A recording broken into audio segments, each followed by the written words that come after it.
Hello everyone, कैसे हैं आप सब। आप सबका स्वागत है मेरे YouTube channel guide with Manita पर। आज का हमारा टॉपिक है कैश फ्लो स्टेटमेंट का next activity, investing activity. Fine. तो ऑपरेटिंग के मैंने आपको ऑलमोस्ट जितने भी ट्रिकी क्वेश्चन होते हैं वो करवा दिए हैं। इसके अलावा भी अगर कोई डाउट है तो प्लीज कमेंट करें ताकि हमें पता चले। आज हम स्टार्ट इन्वेस्टिंग एक्टिविटी कर रहे हैं। तो इन्वेस्टिंग एक्टिविटी में आप थोड़ा सा ध्यान से देखना, बस वैसे ज्यादा लेंथी क्वेश्चन नहीं आता है इसका, लेकिन हाँ इसमें फिक्स्ड एसेट अकाउंट मतलब 2-3 अकाउंट बनते हैं। फिक्स्ड एसेट अकाउंट हो गया, एक हो गया आपका डेप्रिसिएशन अकाउंट, ठीक है। इसके अलावा एक प्रोविजन फॉर टैक्स अकाउंट और बनता है, वो जब आएगा टाइम तब बताएंगे, अभी नहीं। जब फुल फ्लैश क्वेश्चन आप करोगे ना उससे पहले ये बता दिया जाएगा। लेकिन आज हम बहुत ध्यान से इन अकाउंट्स को देखेंगे और फॉर्मेट को अच्छे से देखेंगे ताकि प्रैक्टिकल क्वेश्चन करने में कोई प्रॉब्लम ना हो। तो चलते हैं अपनी क्लास की तरफ, अकाउंटिंग जर्नी की तरफ। Let's start.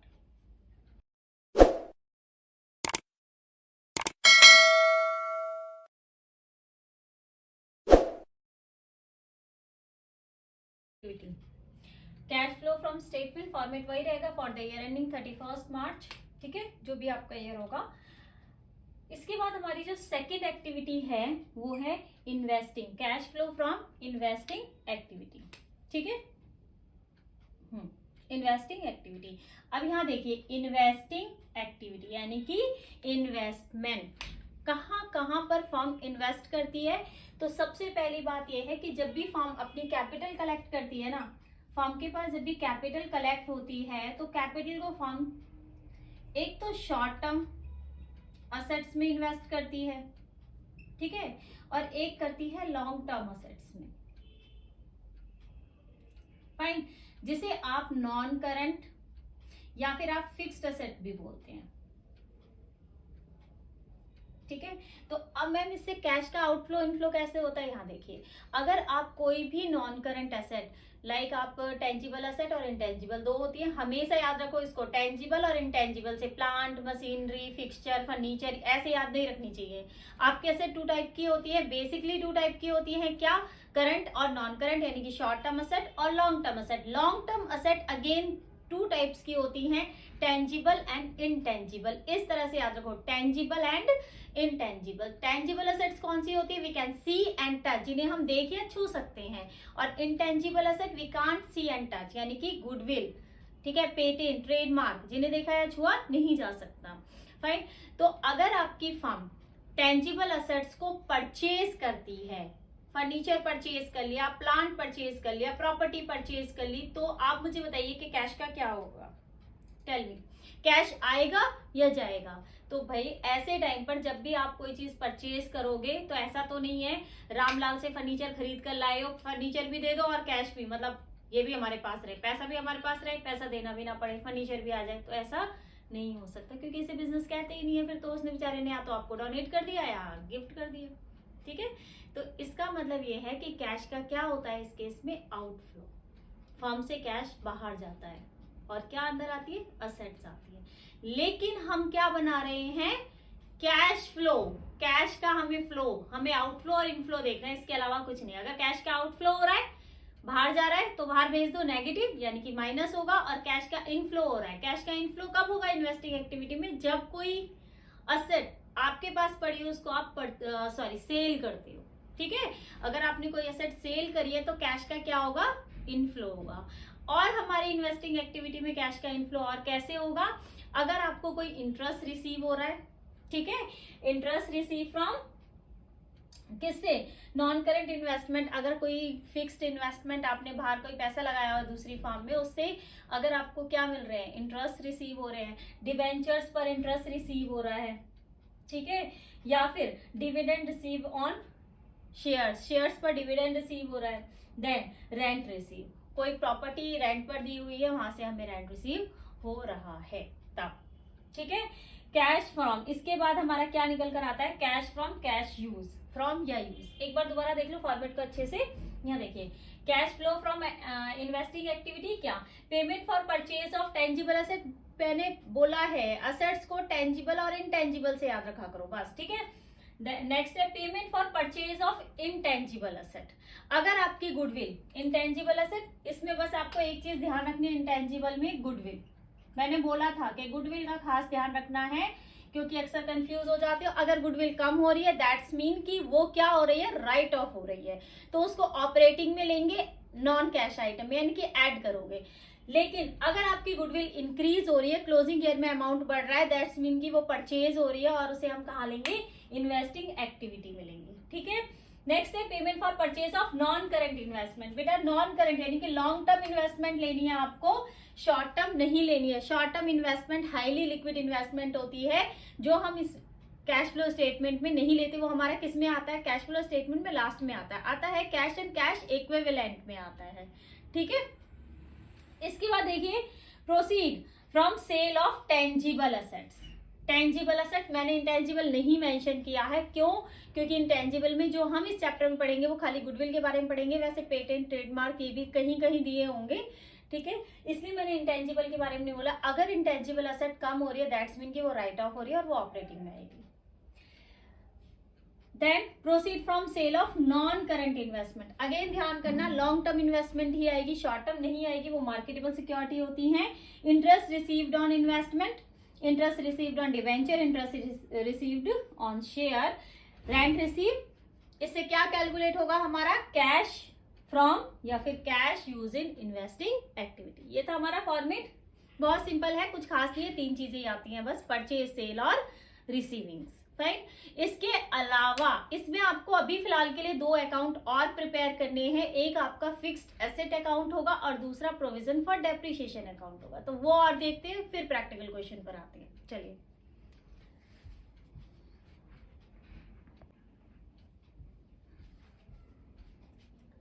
एक चीज और इसमें भूल गई मैं, एक चीज और याद रखना कि आप अगर आपका कैश का आउटफ्लो हो रहा है, इनकी पेमेंट अगर हम करें, कोई चीज परचेज कर रहे हैं, तो वो हमारे नेगेटिव आइटम होंगे। और इसके अलावा अगर आप सेल कर रहे हो, पैसे का इनफ्लो, कैश का इनफ्लो फॉर्म में हो रहा है, तो वो आपके पॉजिटिव आइटम होंगे, वो प्लस होंगे। इसलिए मैंने पेमेंट एक साथ और यहाँ पर जो हमारे आइटम्स ऐड होंगे वो हमने साथ में मैंने यहाँ पर लिखे हैं, सेल भी और रिसीविंग्स, इनकम्स भी। फाइन, चलते हैं। चलिए,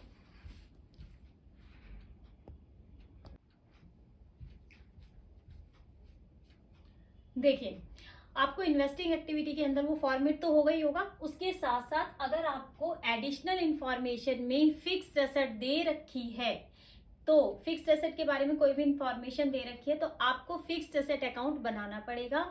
क्यों, क्योंकि उसमें से आपकी 3 चीजें निकलेंगी, या तो सेल निकलेगी कि एसेट कितने में सेल हुई थी, या परचेज निकलेगी। ठीक है, सेल या परचेज निकलेगी, एक तो ये हो गया, और दूसरा लॉस निकलेगा या गेन निकलेगा। ठीक है, लॉस या गेन निकलेगा, दूसरा ये हो गया, और तीसरा कई केसेस में डेप्रिसिएशन भी कैलकुलेट होता है।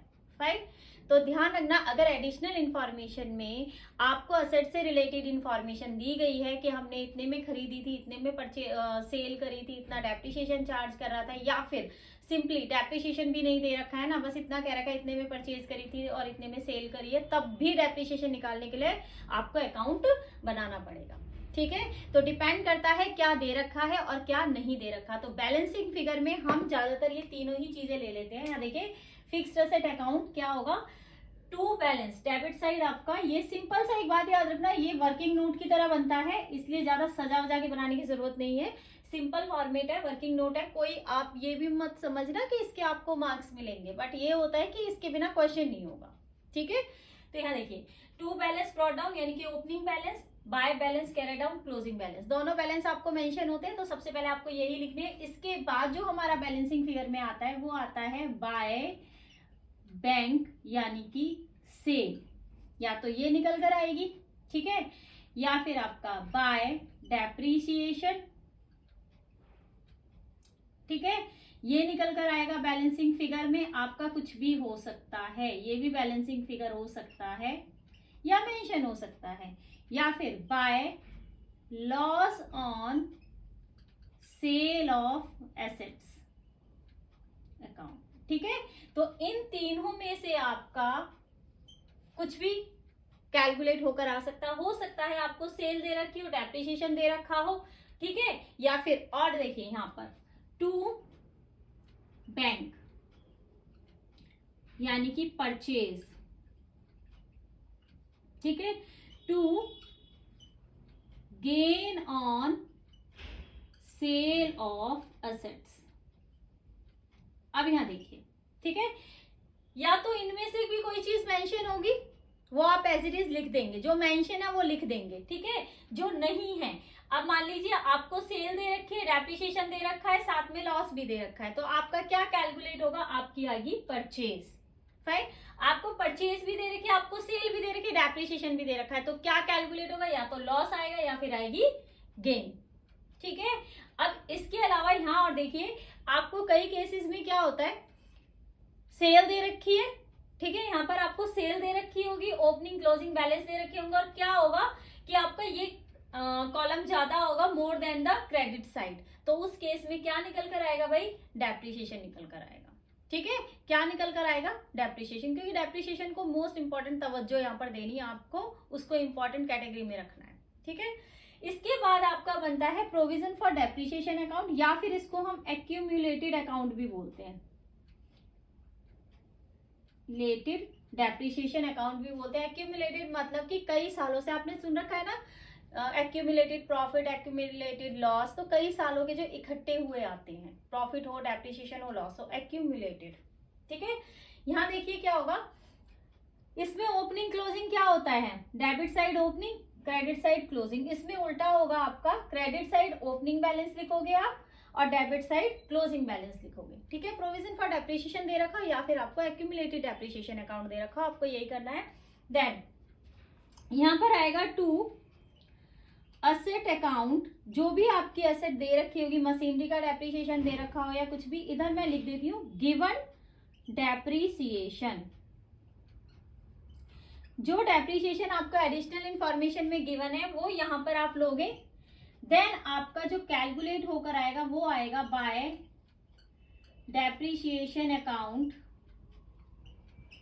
ये हमारा बैलेंसिंग फिगर होगा ऑलवेज, करंट ईयर का डेप्रिसिएशन आएगा, और यही आप एक छोटा सा नोट लिख लेना,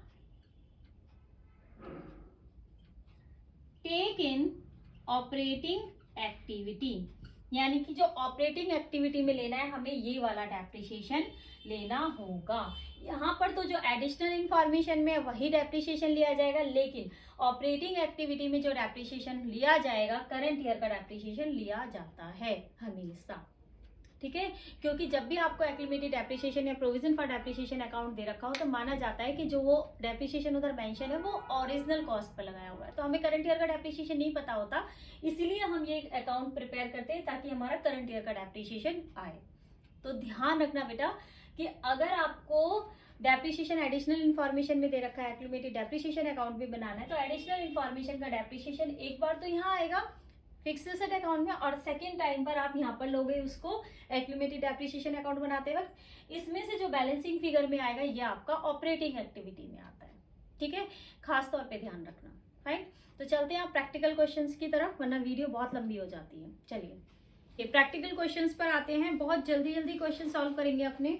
फाइन, यहाँ देखो आपको स्क्रीन पर यहाँ सामने दिख जाएगा question, calculate cash flow from investing activity from the following, जो भी दे रखा है इन्होंने 1 अप्रैल 2021 2022, सीधा सीधा दे रखा है, पहले 21 फिर 22 दे रखा है। देखिए प्लांट एंड मशीनरी दे रखा है, रिटर्न डाउन वैल्यू 7,20,000 और 8,60,000, 8,60,000। एडिशनल इन्फॉर्मेशन मोस्ट इंपॉर्टेंट है इन्वेस्टिंग के केस में, और वैसे भी पूरे कैश फ्लो स्टेटमेंट में ना दो ही चीजें मोस्ट इंपॉर्टेंट है, बैलेंस शीट बाद में देखो, पहले जो पीछे नोट्स दिए होते हैं वो, और एडिशनल इन्फॉर्मेशन। फाइन, आगे देखिए एडिशनल इन्फॉर्मेशन में दे रखा है आपको depreciation charge during the year 85,000 and plant and machinery having return down value 1,10,000 was sold for 1,25,000, ठीक है। रिटर्न डाउन वैल्यू है 1,10,000। अब ये ध्यान रखने वाली बात है कि मैम ये 1,10,000 क्या परचेज है?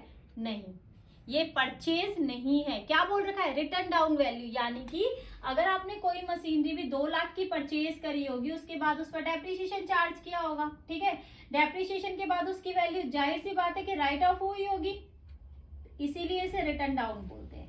यानी कि हमने जब उसे परचेज किया था उसके बाद उसमें डेप्रिसिएशन लगा, मान लो 20,000 का डेप्रिसिएशन लगा, तो आपकी वैल्यू कितनी रह गई? 1,80,000। तो क्या आपकी ये ओरिजिनल वैल्यू है? नहीं, ये रिटर्न डाउन वैल्यू कहलाती है, कि मतलब डेप्रिसिएशन चार्ज होने के बाद। तो हमें परचेज यहाँ पर मेंशन नहीं है, ये चीज का ध्यान रखा करो, ठीक है। इसके बाद देखिए, तो देखिए हमें डेप्रिसिएशन दे रखा है और आपको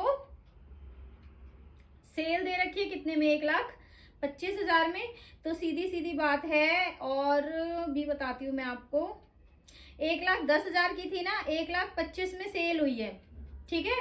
तो यहाँ पर हमें लॉस नहीं है, क्या हो गया, गेन भी दे रखा है 15,000 रुपए का। फाइन, तो फटाफट से करते हैं क्वेश्चन। देखिए सबसे पहले बनाओगे आप वर्किंग नोट। वर्किंग नोट के अंदर बनेगा हमारा असेट अकाउंट। कौन सा अकाउंट है, प्लांट एंड मशीनरी, तो प्लांट एंड मशीनरी अकाउंट, ठीक है। सिंपल, सबसे पहले opening closing, to opening balance, balance brought down, ठीक है, बाय बैलेंस कैरेट डाउन। तो ब्रॉट डाउन कितना दे रखा है, ओपनिंग बैलेंस आपको यहाँ 7,20,000 और 8,00,000, 7,20,000, 8,60,000, ठीक है। सेल दे रखी है बाय बैंक। इसे अगर आप सेल भी लिख दोगे तो भी कोई गलत नहीं है। सेल कितने में हुई है हमारी, 1,25,000 में। डेप्रिसिएशन दे रखा है बाय डेप्रिसिएशन। कितना डेप्रिसिएशन है हमारा, 85,000, ठीक है। अब यहाँ देखिए 1,10,000 की मशीन सेल करी है 1,25,000 में, तो यहाँ पर कितना आ गया, 15,000। क्या है आपका गेन, क्या है, gain on sale of asset. तो ये यहाँ आएगा gain on sale of asset, कितना, 15,000, ठीक है। तो जाहिर सी बात है, गेन है, डेप्रिसिएशन है और सेल है, तो क्या निकलेगा, परचेज निकलेगा। टोटल करो इसका फटाफट, 5, 5, 10, 1, 10, 11 और 7 और एक 1, 8, 9, 10, 10,70,000, 10,70,000, ठीक है। यहां पर भी देखिए 10,70,000। अब यहां देखिए कितना हो गया, ये 7,35,000, माइनस करो 5, 6 में से 3, 3, 10 में से 7, 3, 3,35,000, ठीक है। तो ये हमारा क्या आएगा, to purchase. Bank account balancing figure हमारी आ गई परचेज, ठीक है। परचेज ऑफ असेट क्या आ गई हमारी, purchase of asset balancing figure कितनी आ गई, 3,35,000। बस इतना ही करना है। इसके बाद क्या करोगे, इसके बाद बनाओगे सीधा अपना इन्वेस्टिंग अकाउंट, ठीक है। मैं एक साथ नहीं कर सकती, इसलिए मैंने आपको पहले ही बनवाया है। उसके बाद देखिए अब इन्वेस्टिंग अकाउंट पे आते हैं। परचेज समझ में आ गया ना, परचेज भी है और सेल भी पता है आपको, ठीक है। तो दोनों ही चीजें ली जाएंगी। यहां देखिए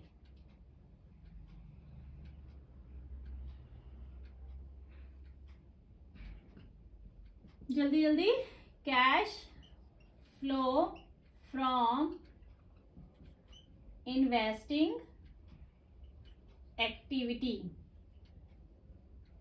एक्टिविटीज, ठीक है।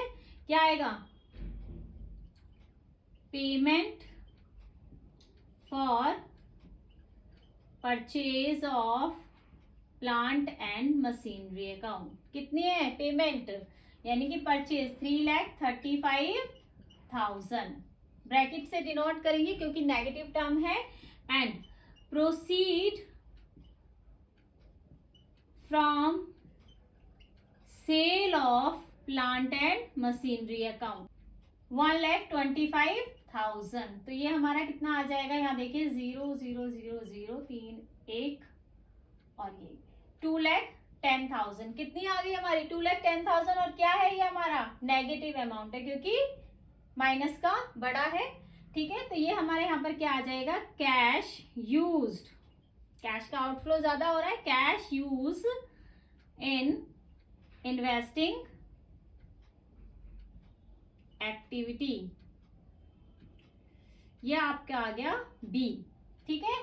फाइनल कॉलम में फाइनल अमाउंट डाल देते हैं और डबल लाइन से इसको क्लोज कर देते हैं यहीं पर कि ये एक्टिविटी यहाँ पर खत्म। अब जल्दी से आइए नेक्स्ट क्वेश्चन। नेक्स्ट क्वेश्चन करना है आपको बिल्कुल एज इट इज ऐसा ही है, ठीक है। Following information calculate cash flow from investing activity. ठीक है, प्लांट एंड मशीनरी दे रखी है, गुडविल दे रखी है। 2020 और 19 उल्टा दे रखा है, ध्यान रखना, पहले 20 है फिर 19 है, पहले क्लोजिंग है फिर ओपनिंग बैलेंस दे रखे हैं। तो यहाँ पर मैं आपको ना प्लांट एंड मशीनरी तो ठीक है, पहले 2 लाख की थी, अब 3 लाख है। गुडविल ध्यान से देखो, गुडविल है आपकी पहले 40,000 और अब 1,20,000, यानी कि गुडविल क्या हो रही है, इंक्रीज हो रही है।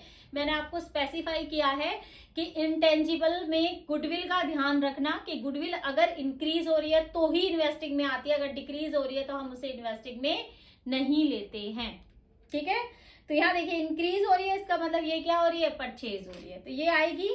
अदर इंफॉर्मेशन में आपको दे रखा है मशीन कॉस्टिंग 50,000, डेप्रिसिएशन प्रोवाइड है 15,000, वॉज सोल्ड फॉर 40,000। ठीक है, depreciation charge during the year 50,000। तो डेप्रिसिएशन आपको इसमें जब आप अकाउंट बनाओगे ना तो यहाँ पर आपको डेप्रिसिएशन जो लेना है, डेप्रिसिएशन इसमें आपको 15,000 लेना है, 15,000 ये ना, सॉरी 50,000, डेप्रिसिएशन आपको 50,000 लेना है। सेल आपको कितनी लेनी है, कितने में सेल हो रही है, 40,000 में, तो सेल हम 40 लेंगे, लेकिन इसके अलावा आपको गेन हो रहा है या लॉस हो रहा है। अब यहाँ देखो ये कैसे निकालना है भाई, हमारी मशीन कितने की थी, 50,000 की। ठीक है, 50 की थी मशीन, है ना, हाँ मशीन हमारी कितने की थी, 50,000 की। अब वो कह रहे कि इस पर 15,000 का डेप्रिसिएशन भी चार्ज करा था ड्यूरिंग द ईयर, उस ईयर के दौरान। तो यहाँ पर हमारी ये रह गई 35,000 की, कितने की रह गई, 35 की। अब 35,000 की मशीन हमने कितने में सेल करी है, 40 में, तो 5,000 का प्रॉफिट हुआ है, लॉस, प्रॉफिट। ऐसे आपको कैलकुलेट करना है, ये ध्यान रखना है। तो 5,000 का क्या हो गया हमें, गेन, तो आप यहाँ लिखोगे gain on sale of asset 5,000। ठीक है, ओपनिंग क्लोजिंग बैलेंस आ जाएंगे, उसके बाद टोटल करके इसकी परचेज निकल आएगी। ठीक है, तो आपको इस तरह से इसे सॉल्व करना है और करके जरूर देखना है। नेक्स्ट क्वेश्चन पर आते हैं, नेक्स्ट क्वेश्चन पर आइए फटाफट। देखिए नॉन करेंट इन्वेस्टमेंट का क्वेश्चन है ये। Next, from the following information calculate the amount of cash flow from investing activity. Plant and machinery आपको दे रखी है 21 और 22, सीधे अमाउंट दे रखे हैं 8,50,000, 10 लाख। नॉन करेंट इन्वेस्टमेंट इसमें मेंशन है 40,000 और 1 लाख। इसके अलावा लैंड है एट कॉस्ट प्राइस पर 2 लाख और 1 लाख। ठीक है, एडिशनल इंफॉर्मेशन में देखिए सिंपल सा, depreciation charge on plant and machinery was 50,000, then plant and machinery with a book value 60,000 was sold 40,000। 60,000 की मशीनरी थी, कितने में सेल करी है, 40 में। ठीक है, land was sold at a gain of 60,000, land कितने में सेल करा है इन्होंने, 60,000 के गेन पर। ठीक है, तो हमें नॉन करंट इन्वेस्टमेंट का इसमें कोई इंफॉर्मेशन नहीं दे रखी, इसलिए आपको उससे रिलेटेड कुछ नहीं करना, बस आपको ये देखना है कि वो परचेज है या सेल है। तो नॉन करंट इन्वेस्टमेंट पहले है 40 की, फिर है 1 लाख की, यानी कि नॉन करंट इन्वेस्टमेंट क्या है, हमारी परचेज है। ठीक है, नॉन करंट इन्वेस्टमेंट क्या कर रखी है, परचेज। ठीक है, तो करते हैं फटाफट क्वेश्चन। सबसे पहले इसमें क्या बनाओगे आप, सबसे पहले इसमें बनेगा आपका प्लांट एंड मशीनरी अकाउंट और दूसरा लैंड अकाउंट। ठीक है, तो प्लांट एंड मशीनरी अकाउंट बनाते हैं इसमें सबसे पहले।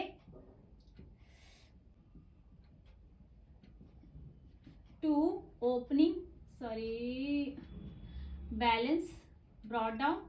ठीक है, by balance carried down. Right, opening balance आपको कितना दे रखा है यहाँ पर, 8,50,000, 8,50,000 और यहाँ पर ये हो गया 10 लाख। ठीक है, इसके बाद आपको दे रखा है डेप्रिसिएशन 50,000, तो यहाँ पर लिखिए बाय डेप्रिसिएशन 50,000। देन हमें सेल दे रखी है, कितने में सेल हुई है, 40,000 में, तो बाय सेल लिख दीजिए या बैंक लिख दीजिए। 40,000 में हमारी क्या हुई है, सेल हुई है, सेल और डाल दो यहाँ पर।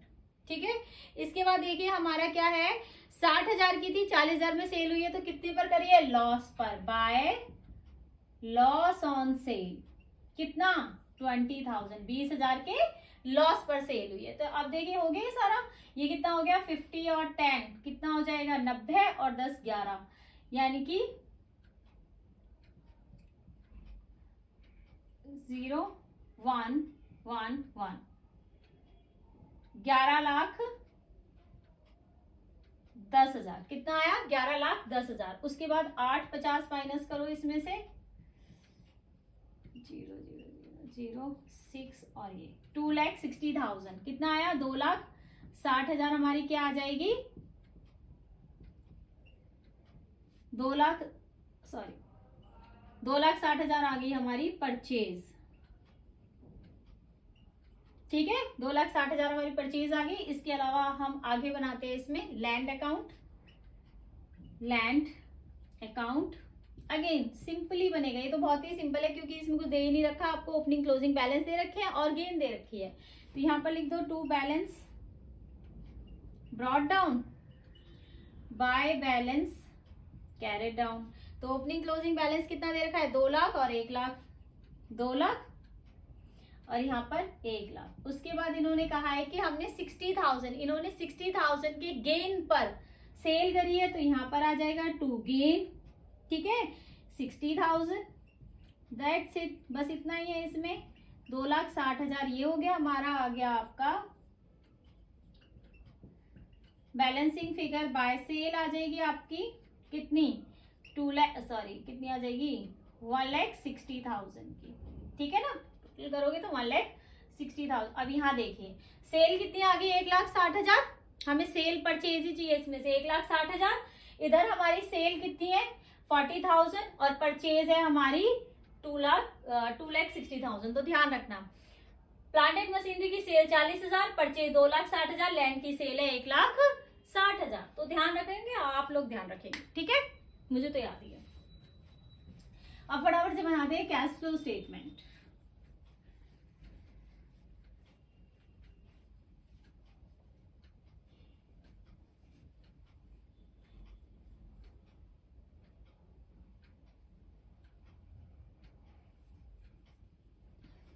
चलिए, कैश फ्लो फ्रॉम इन्वेस्टिंग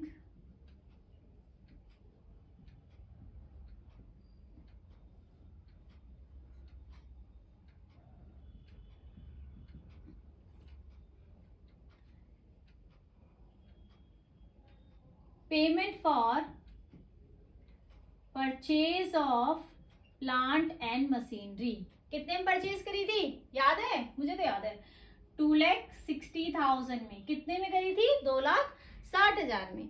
इसके अलावा और कोई परचेज है? बिल्कुल है। नॉन करंट इन्वेस्टमेंट भी पहले 40 की थी और अब है 1 लाख की। तो यानी कि हमने नॉन करंट इन्वेस्टमेंट भी परचेज करी है। तो payment for non current investment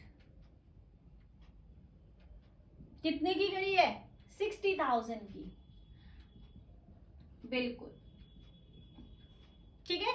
next पर आइए, उसके बाद हमने क्या करी है? लैंड हमने क्या करी है? सेल करी है। ठीक है, सेल तो प्लांट एंड मशीनरी भी है। तो अब सेल पर आते हैं। यहां देखिए, proceed from sale of plant and machinery. कितने में सेल करी है? 40,000। ठीक है, then proceed from sale of land.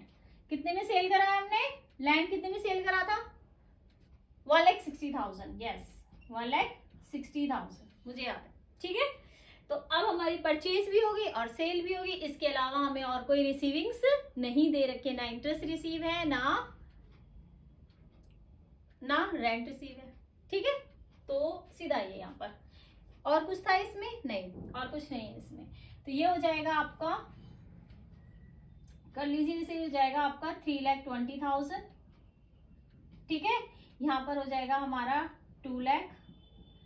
Final amount देखिए कितना आएगा आपका, लाइन मत कीजिए इसको। हाँ देखिए, 3,20 में से 2 लाख, 1,20,000 और ये भी क्या आ रहा है आपका? नेगेटिव आ रहा है। ठीक है, तो यहां पर भी हमारा क्या होगा?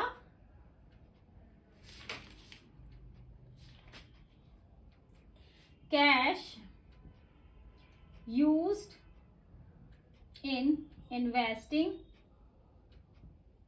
एक्टिविटी। ठीक है,